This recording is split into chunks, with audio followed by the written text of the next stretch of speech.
Sumama ka lang sa amin. Teka, namumukhaan kita. Di ba ikaw yung hepe ng Santa Marcela? Naligaw ka yata. Hindi ako naligaw. May sadya ako sa inyo. At marahil, alam niyo na kung ano yun. Ba, hindi namin alam yun. Hindi naman kami manghuhula. Ganon.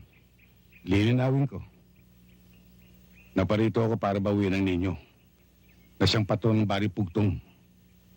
Gusto nilang maibalik ito sa kanila. Hindi dahil sa taglay nitong hiyas at ginto. Kundi naging bahagi na ito ng kanilang pananampalataya sa maraming henerasyon. Hindi naman namin kinuha ang pananampalataya. Ginto lang, garing, at hiyas ang sa amin. Ang lakas naman ng loob mo, hepe. Dumayo ka pa rito na nag-iisa.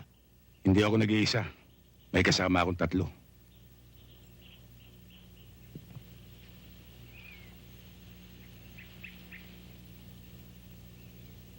Niloloko yata tayo nito ah. Oo nga eh.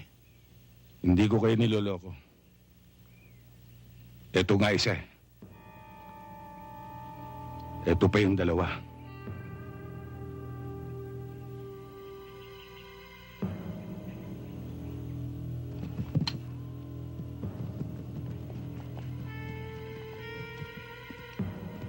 Bibigyan ko pa kayo ng pagkakataon.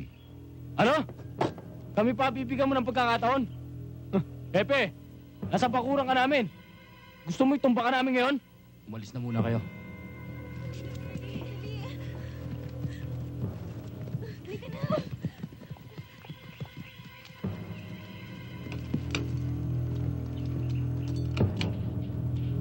Ibalik nyo lang ang ninyo.